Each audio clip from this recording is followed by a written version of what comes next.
Hello, everyone. Welcome to yet another episode of the Beazy podcast, where we talk about the behind the scenes of the creative industry. And today's guest is Olivier. He is a video maker and business owner. He has a kind of a production company that works with um, clients in the more corporate world. Is this a good introduction, Olivier? Maybe you can introduce better yourself. Um, I guess you kind of like nailed it. I what can I say? My name is Olivier. I am originally from Paris in France. I was born and raised there, and I've been living in Berlin for about 6 or 7 years now. And I am indeed a video producer.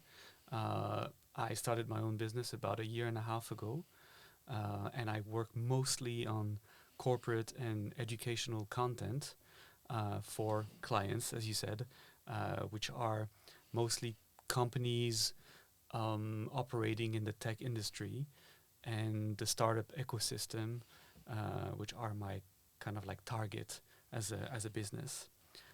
So I guess yeah, for a quick presentation today, that's what I can say. Yes, perfect. I love it. So before we get to where you are today, which is you own a company and is like a kind of a production company that you own, let's talk about like the journey to get here. Like, when did you start getting involved with video?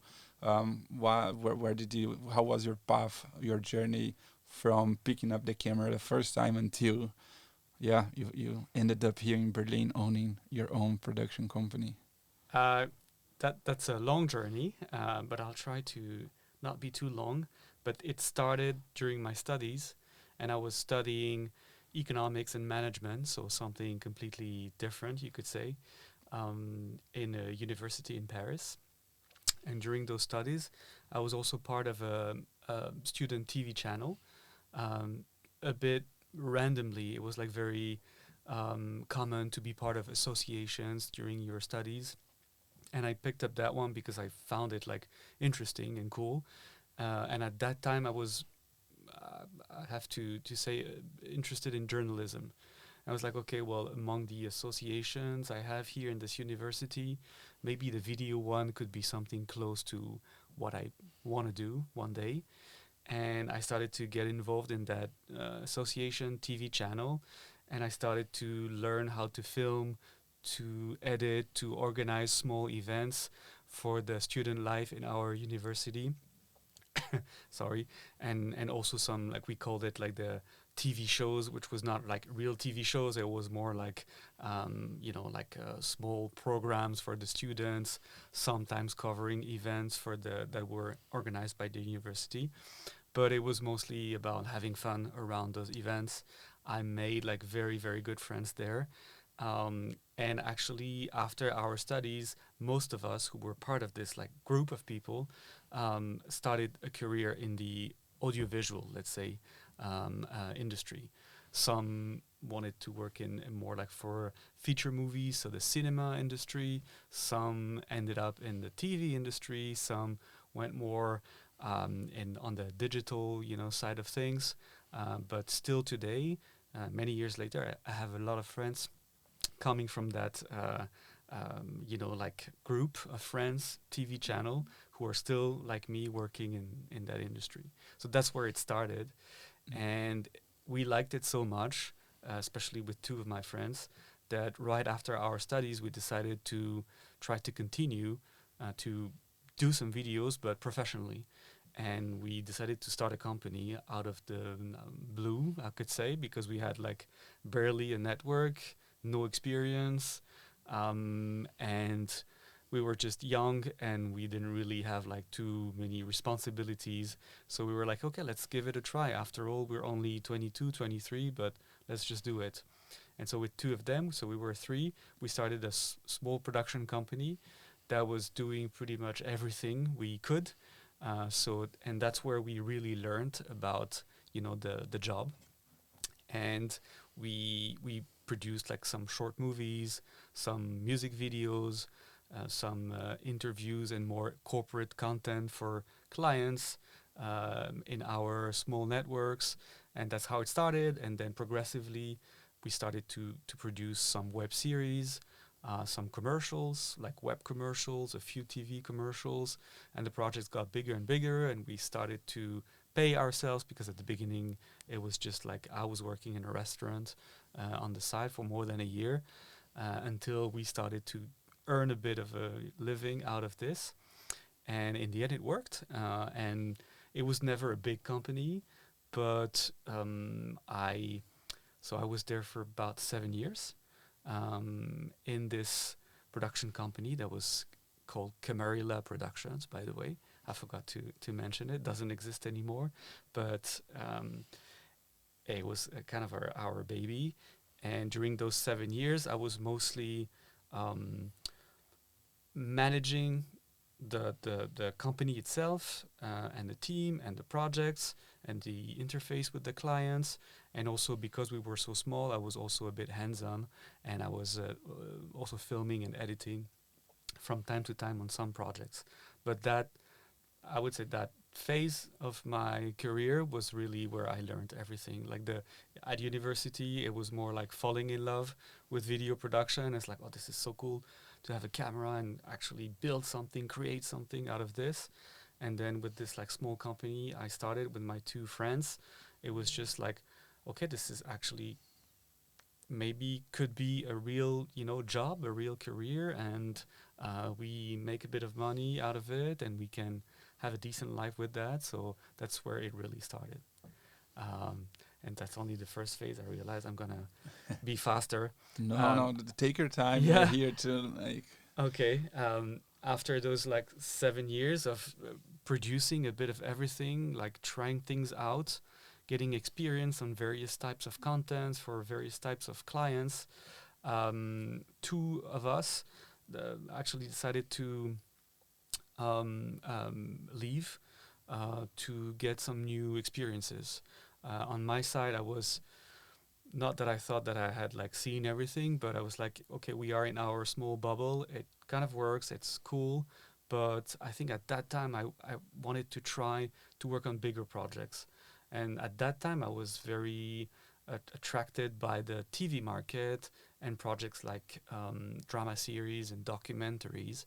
And with our own production company, it was actually very difficult to reach this kind of projects, because we were identified as a small production company, very good for small projects, brand content, corporate films, and things like that.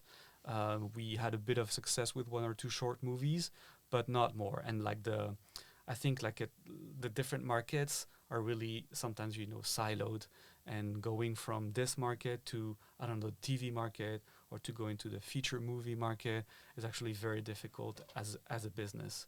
And so I decided to try and do it as an individual.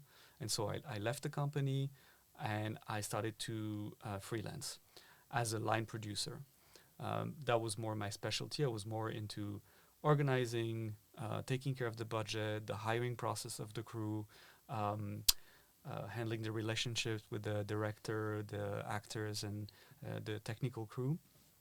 And so I started to make new contacts on the TV market, and soon I got my first projects on documentaries and drama series. And that's what I did for about 3 years. All of that was still in France at that time, in Paris. France is a very centralized country, so everything is happening in Paris, kind of, especially in that industry. And I worked for a few broadcasters and production companies on some very interesting projects for several months. Like each project was like a long-term project. And I did that for about 3 years with like ups and downs, like between projects. You're like typical life of a freelancer. You're like a bit helpless during 1 month or 2 months, and you're like, oh my God, how am I going to, make it through the end of the year? And then boom, there's a new project that comes, and you're busy for the next 6 months. And I think even though I really liked the projects I worked on, some were very interesting, some documentaries or even some drama series in terms of the scale of the project, in terms of the people I was able to meet with, but it's also very draining. Being a line producer, managing a whole project, being the center of um, basically all the problems that can happen during a production, and being the person having to solve those problems, as you are also managing the people, which means also the egos of people, managing the money issues. I think after 3 years of that, I was pretty exhausted, and I was probably a bit close to burnout at some point. And that's when I decided to take a break, and maybe reassess a bit. Like, okay, at that time, I was working in the industry for 10 years roughly. I was like, okay, maybe 10 years is like a good moment to take a break. And at like on a more personal level, I think I was also a bit fed up with Paris and my social environment, and I decided to take a break, but also take a break from Paris. And I decided to leave to for a few months and to go to Berlin. Initially, it was just like really once again to just take a break, explore a new city, a new environment, and maybe with like some fresh air, reconsider everything, and come back a few months later with like fresh ideas and a new maybe new desires and things like that. But I actually fell in love with Berlin for many reasons, but that's another topic, maybe another podcast for that. But I fell in love with the city, definitely. And I decided to stay and try to continue my journey here, which was not easy because it was a new country, new city. I almost didn't know anybody when I arrived, and I didn't speak German, which is not so much of a problem in a way, but still problematic. But I freelanced. I continued to freelance a bit for a few months. I still had a few clients in France, and I made some new contacts here in Berlin. But I had the feeling that because I was already in a sort of like unstable environment with everything so new around me, I thought it was the right moment for me to take on like a full-time position in a company, and be an employee for the first time of my life, for real. And I got a great opportunity to work for a tech company here in Berlin, a big tech company that hired me as their in-house video producer. And that was very good for me because it was a sort of combination of my previous experiences, because I was filming and editing some projects, but also producing in the sense that I was supervising people we were hiring, freelancers or video agencies, for some projects. So for almost 5 years, I was in-house video producer in a tech company here in Berlin, and I also learned a lot about this industry that I didn't really know before, the startup ecosystem that is so dynamic here in Berlin that I was not familiar with. And at the same time, I was still, I think I was improving my skills in terms of filming and editing, and focusing on specific types of content that are produced a lot in the tech industry. Customer testimonials, for example, product presentations, highlights videos for events, or employer branding videos, things like that, things that are more corporate or educational.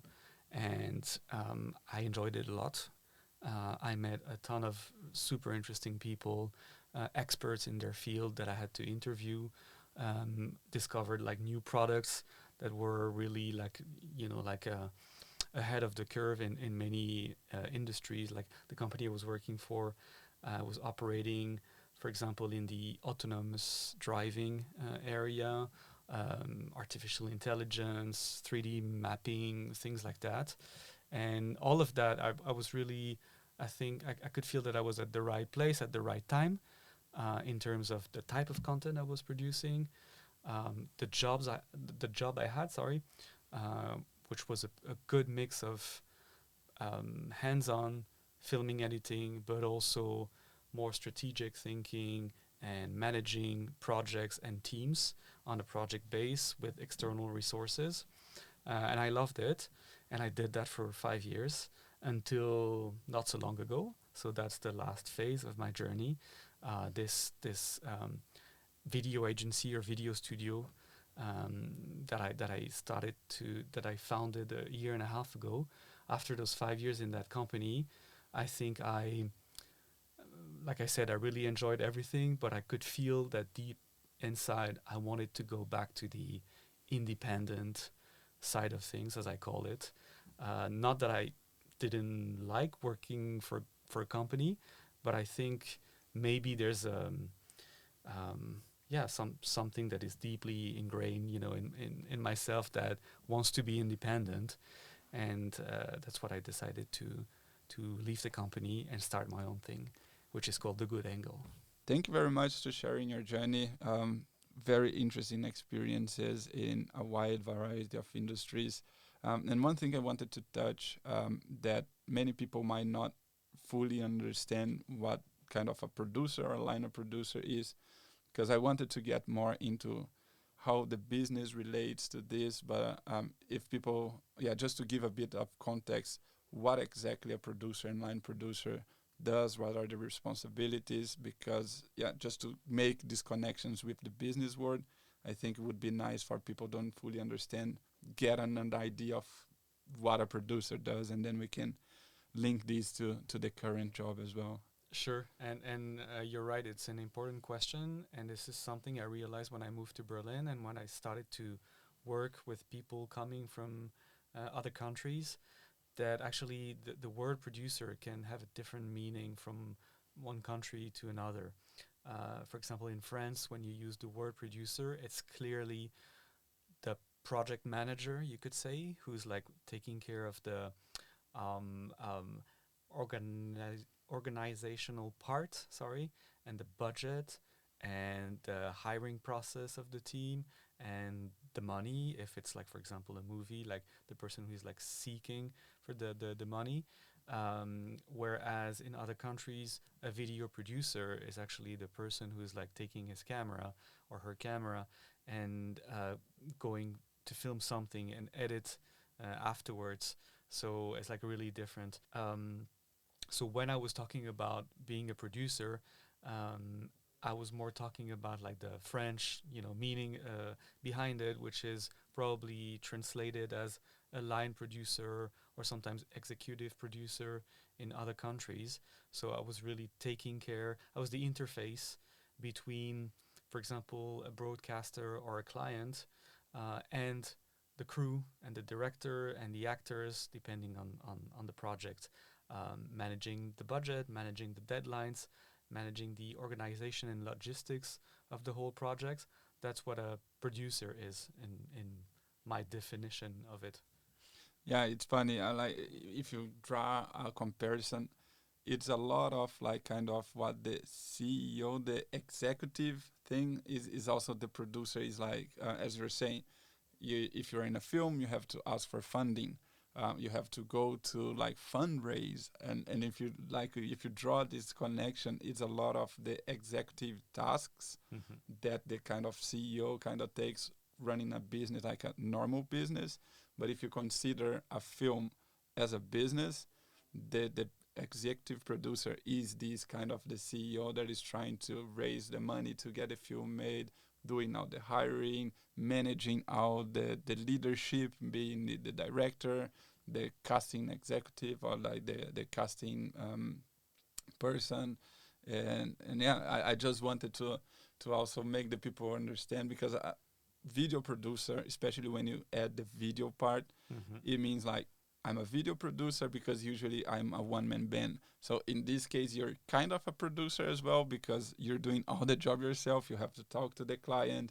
You have to manage your budget. If you want to hire other freelancers to help you with the job, this is also your job. So you're kind of taking the executive kind of role on this one video that you need to create. Mm-hmm. So I think like it's not about the meaning itself, is how people understand, because when you say video producer, it's like, okay, he's a video maker. Mm-hmm. Like this the line between a video maker and a video producer is not very well understood. But when you go to films, people have already a way better understanding.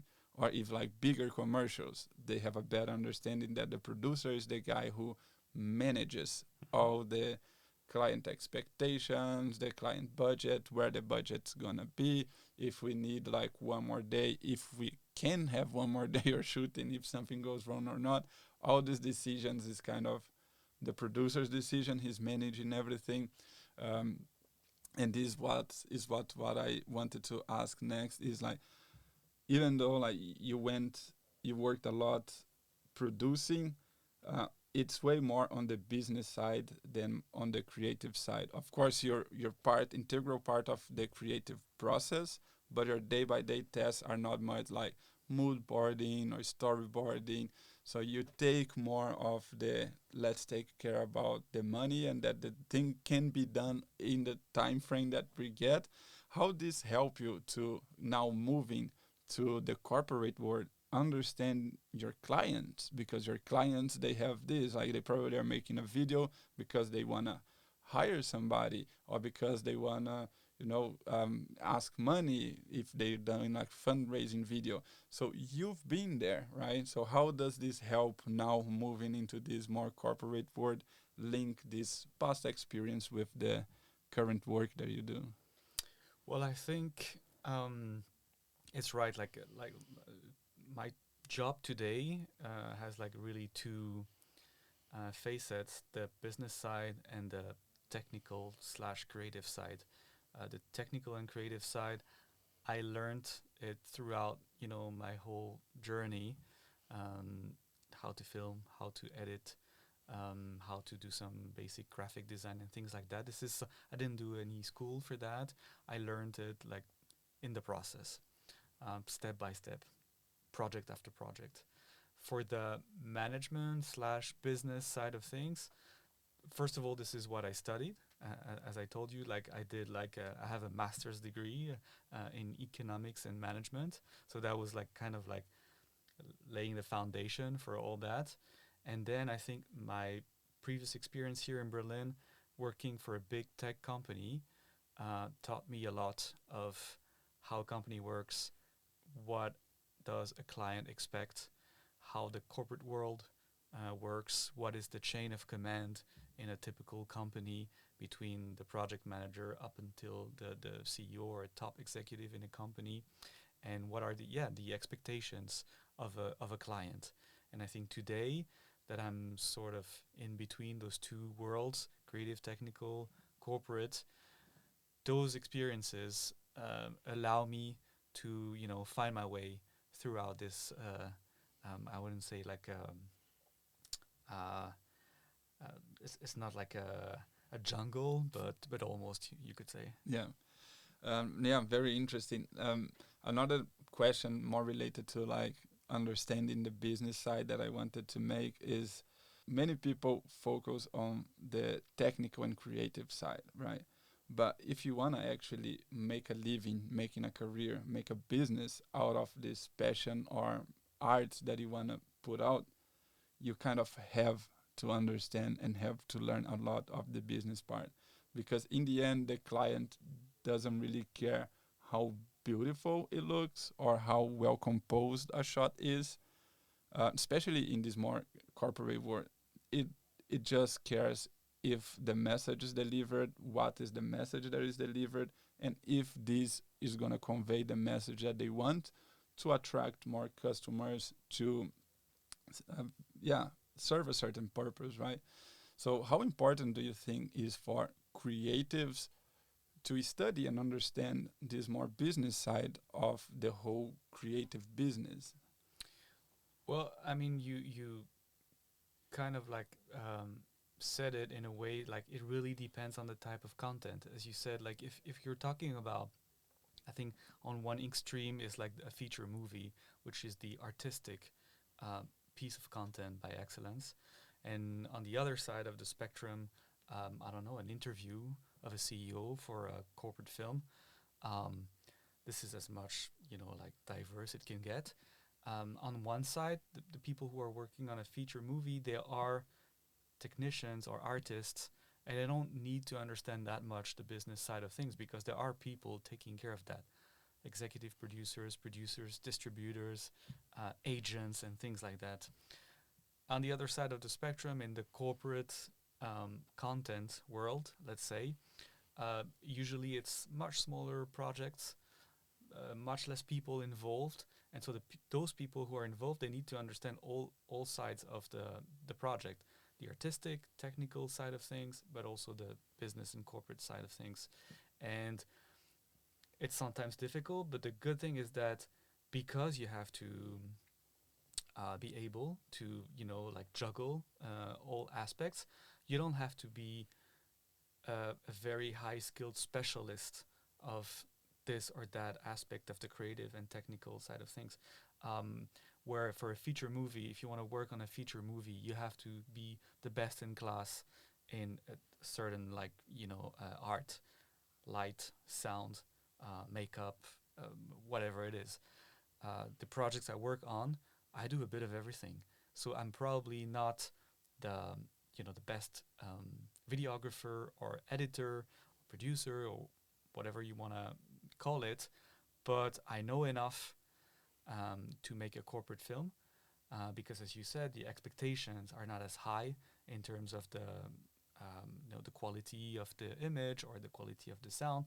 It needs to be clean. It needs to be professional, but that's enough for this type of content.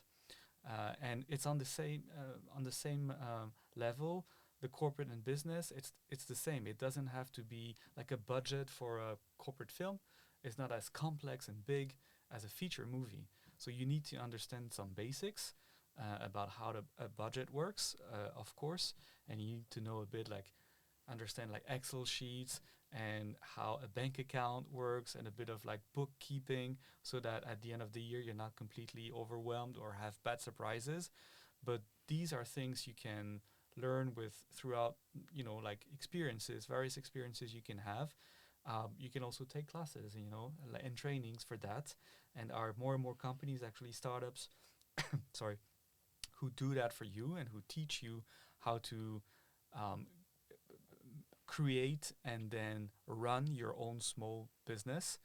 But I think it's just, if you are operating in that industry, um, I think nowadays all the tools exist to learn, whether it's on the technical, artistic side of things, the budget, financing, um, or just management, pure management part of thing. You can learn it. So that's one possibility. And the other one is, which is actually what I did when I started my journey, is to actually partner with people who bring on the table skills that you don't have. Typically, my very first company after my studies, the two friends I started the company with, they were more directors and editors. They actually dropped university to do a cinema school. I continued university until the end, and at the end of our studies, we just like join our forces to start a company. That's another way to do it. Yeah, perfect. I love the complementary skills, and I think this is another question I wanted to lead into. Is that right now you're kind of starting a new business, so you're probably doing everything yourself. But imagine now that you go back to that first business you had, that you start growing, and then it comes a point that to grow you're probably going to be the bottleneck of the business if you want to try to do everything yourself, right? um, I'm interested, what would you be kind of your first hire, and how would you go about your first hire? I'm thinking this more also when people start freelancing and they see that the freelance is starting to go well, they might need to, outsource something, not because they don't want, because if they want to try to do everything, it's going to limit the number of clients, for example, they can get. So if someone is in this kind of plateau that they feel that they need to hire someone to help them with the work, I'm interested in what would be like your first hire. This, I think, is more of a personal question. And how would you go about thinking what would you hire first? And this is more like of a meta question that, yeah. Mm-hmm. Well, it's a good question because it's actually a question I'm asking myself every day at the moment. I'm lucky enough to be at this like stage of the development of the business where I'm starting to have enough incoming projects to be a little bit overwhelmed and start to consider hiring someone. And I think in my line of business, with the background I have, my DNA is more on the producing and managing, side of things. Even though I love to film and edit for my clients, and I hope I will be able to continue doing that at least from time to time. But today I work on a project base with freelancers. So either I handle projects by myself from really A to Z when I cannot, or when I need more people, I hire freelancers on a project base. And now I'm reaching the point where it's actually, even though in the background, in on the managing side of things, I might need some help. So I think probably my first hire, to answer your question, would be someone who's a project manager, who can like take care of projects that I don't have enough time to take care of, or just help me with all the projects I'm managing. And the second possibility that I'm also considering is an editor, because I have more and more projects that require some post production time, and maybe someone who would be a bit like versatile in post production, so editing, maybe a bit of motion design, someone able to also do a little bit of like audio mixing and polishing, things like that. Those are my thoughts at the moment. And yeah, going back to the broader question, why would you decide of the project managers? Like, what are the things that you think someone should consider when they are thinking on bringing help? Because as you said, for you, it's a project manager or an editor, but maybe somebody like I really like editing. So, what what do you think should be the thoughts of someone on this position in order to make a decision on who to hire? Um, Good question. I think it it it's basically, it's maybe based, your decision might be based on like the type of role that you're considering. Typically, a director or a videographer is a freelancer kind of role, and almost all the videographers I know, all the directors I met, they don't want to be, they would not like to be hired on a permanent basis by a company, because they want to be free. They want to be able to work for any client on any kind of project and not be stuck in an organization, whatever the organization is, because then you cannot like choose your projects. When it comes to post production, editing, as you mentioned, it's slightly different, because I think some editors sometimes work for a very long time on a project. For example, it's a documentary or some fiction. It can take a very long time, or as it's a more like settled type of job, behind a computer in a dark room. I think editors in general have less problems being hired on a permanent basis by someone. And when it comes to project managers, well, it's obvious that it's very difficult to work on a project base. I did that for some time, and it's very stressful. So typically, I think project managers or producers in the French sense, as I explained earlier, is fits more a permanent role in a company, I think. Yeah, no, that's very good insight, and I think yeah, depends a lot on case to case. But I think it's good to talk about the thought process behind it, because then people can take and apply this to their own kind of situation. And going back to what you were saying about the two spectrums, right? Like where the feature film where you need to be an artist, and in the corporate where you have to be a bit more like a businessman and is not so important the art. Um, yeah, many people don't like to go to this corporate because they feel that they can be creative enough. But sometimes they ended up doing it because, yeah, there is consistent money because there are many, many companies there and they need content and they have the money to pay. So, how do you see this like compromise between kind of stability and making things for the money and this artistic part that comes with creating motion pictures in the end? Well, to be honest, I think it's a very personal question. It depends on you, on your personality. Um, and having said that, I don't want to, sound like things are so, static. This is also something that evolves with time. When I started my career, my journey, I was definitely more on the, managing slash business side of the industry, and I was managing a small company, managing projects, and I filmed and edited like really not a lot, and the projects we were working on had like I would say like a strong artistic dimension, short movies, music videos, and that was the job of directors and our artistic directors or a DOP, for example, on the shoot.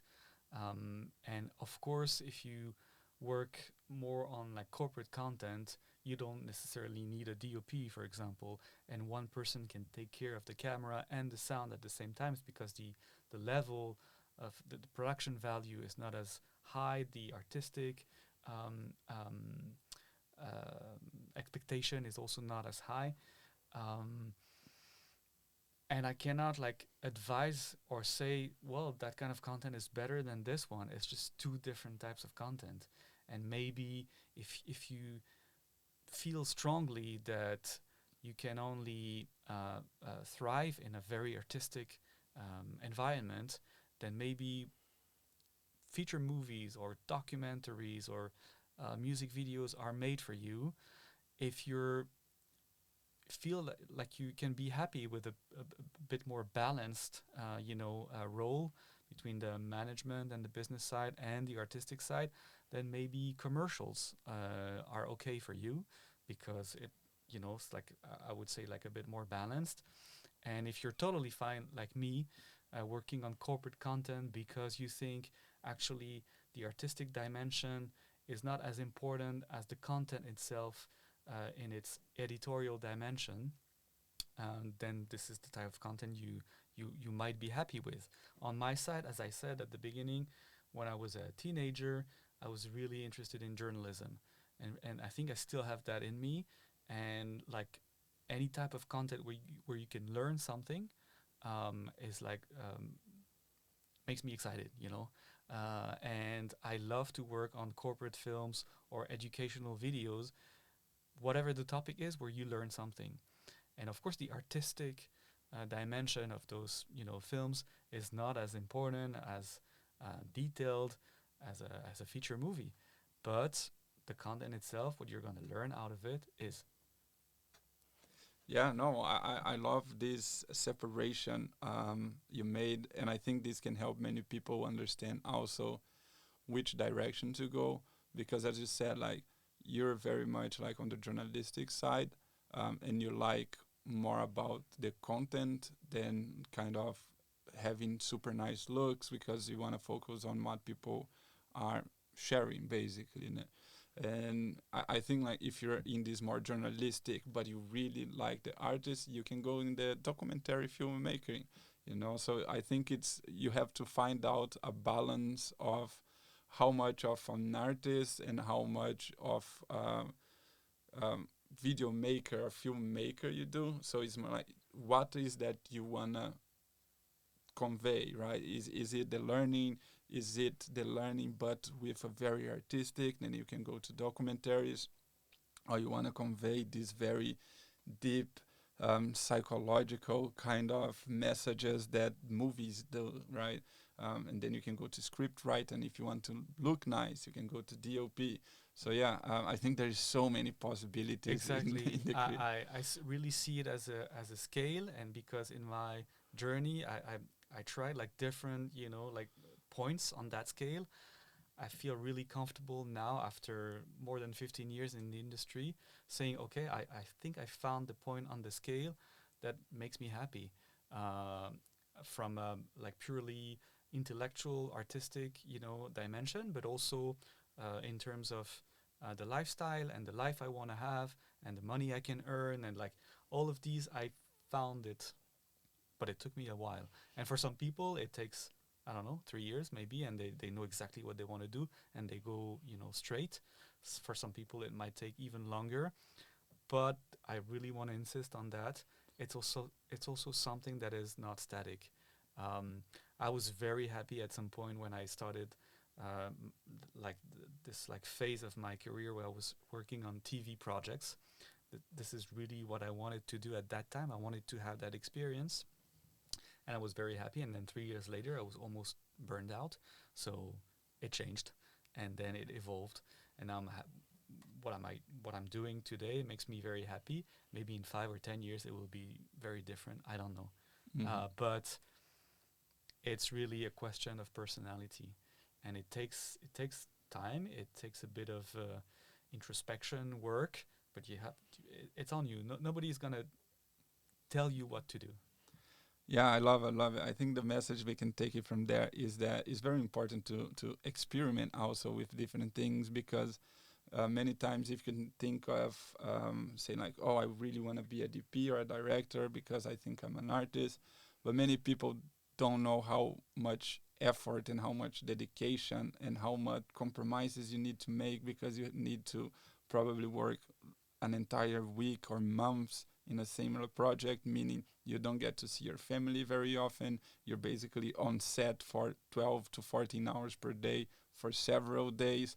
And in the end, they might not have the personality, even though they have this vision of like, oh, it would be really nice. So I think it's very important, like, to let people know that you might need to experiment in a few different things, Mhm. because the idea you have of something and what the something actually means can be very different in the end, and you might or might not fit, and you might find happiness in something that you thought you might not fit, and maybe you find that it's hell in something that you would love to do, right? Exactly, that's what happened to me with the working for like the TV market. I had a beautiful idea. Um, my vision of it was like really, like positive and ideal, and I realized that it was not so much for me. Yeah, and I think this is also changes a lot when your life. I think like now that you're a parent, you wouldn't be able to do a line producer work for too long and stay long hours out from the family, right? So how does it change? Like, how did it change for you, for example, being young and full of energy, and now with I'm so still much? young. Yeah, no, I mean young, like 20 years, like young, very young. We are all very young here, like. But like meaning this teenager, like almost like teenager, early 20s, because I'm sure we are still young, but we are not so much energetic as we were in the 20s. I For think sure, all of us can tell that. for sure.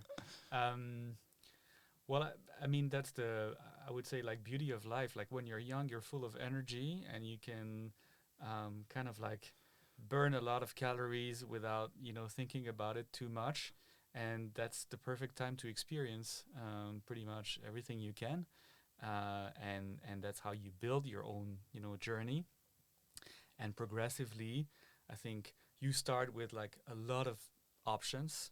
You try things and you narrow, the options down progressively. It's like, oh, this I tried, I didn't like it so much. This I tried, it's cool, but it doesn't, bring any money on the table, so it's like impossible. And then, yeah, year after year, project after project, I think you start to find your own path, and that's the beauty of it, because it comes, as you said, when you start to really find it, it comes at a time where you don't have so much energy anymore, but you don't have to spend that much energy because you kind of found your way. Yeah, perfect. Moving to the next question, like one thing now, or before I talk, I was gonna ask what's your dream client and like going more on the like your audience now, but before I go there, I want to go back on the thing of balancing of the artistry and not like more business, because I think like it's fair to say as well that I'm also I produce also videos for companies and I work with a lot of the startup. And one thing that I find fascinated, first I have a kind of a technical background. Like my university, I did also mechatronics engineering, so it's very like tech based, you know. So I never lost this, as you said, this interesting for technology and innovation and everything.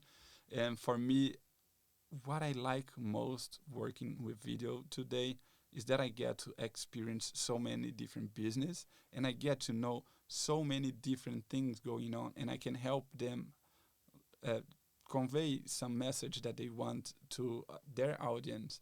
And it's fascinating to me to see how many different audiences, how many different like bubbles there are out there, you know, and how it's like fascinating how much innovation technology is doing.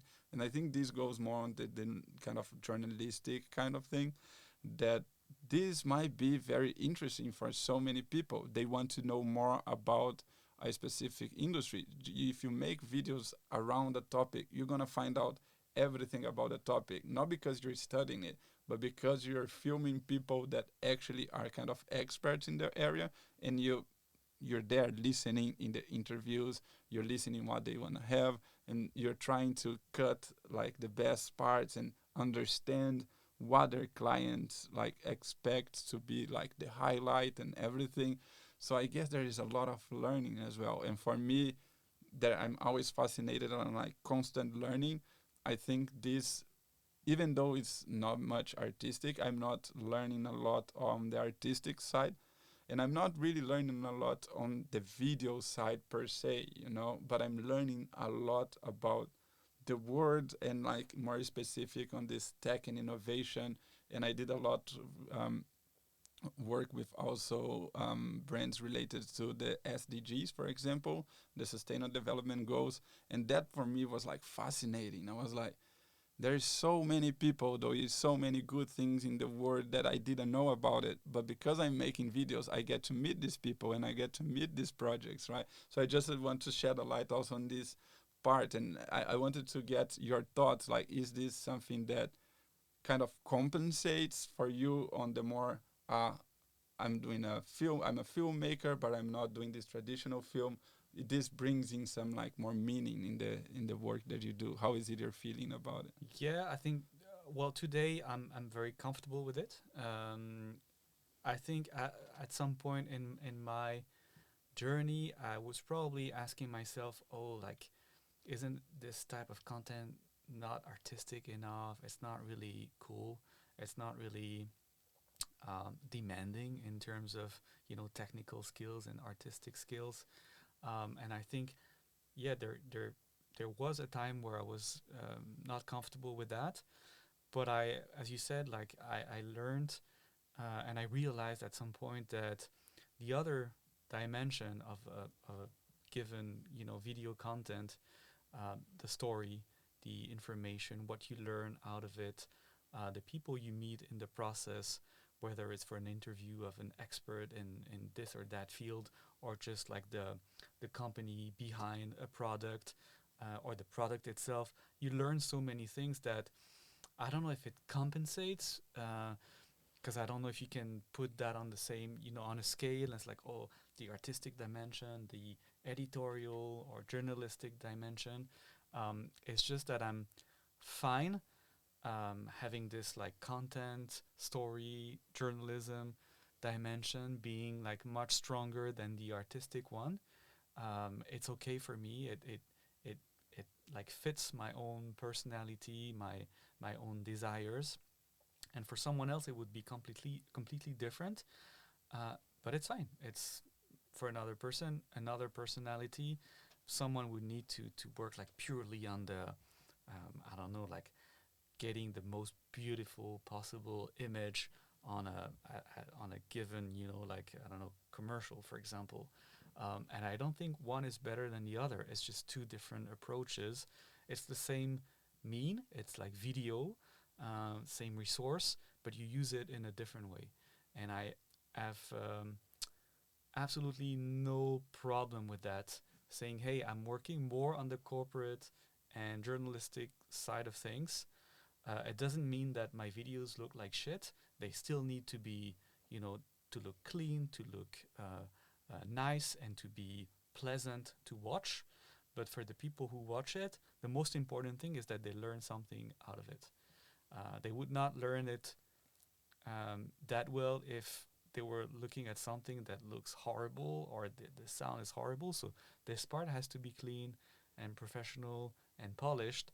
But the most important aspect is the messages you and the information you get out of it. Nice, perfect. I think this ties nicely in the next questions that I had is basically if you have any kind of dream client and dream project, kind of not as in like a specific client, but could be like, oh, it's a very like I would love to make a video for like a big tech company that allow me to do this and me more in this format. You know, do you have some like kind of dream project that you would love to take on? Well, today, so with this new business, I'm developing and I'm focusing on the tech industry, on corporate and educational content. I think I don't know if there's like only one, but an example that the first one that comes to my mind is working maybe on for example, on a series of masterclasses with experts in their field for a big tech company, for example. I don't want to name any company because then like people are gonna no, I don't like them. Yeah. Doesn't It's not the question. It's just like something where I will personally learn a lot. I'm sure that the audience will also learn a lot because it comes from, you know, like the top minds in their field. It's still for tech companies, so that means there's also at least a bit of budget, so you can do things in a nice way and have good equipment and make it look and sound nice on top of being super interesting. And so I can live out of it too. Like I can make a living out of this. So that's one example, for example. Yeah. Yeah, no, I love this example because masterclass, the business, like the brand, I just love their videos. Like I think like this is so polished, and I don't know how they get this so many experts. Like I haven't bought it yet because I have so many subscriptions. I don't want to add one more and not use it or anything. But I'm so intrigued. It all looks so good, and the people they bring in, it's like crazy.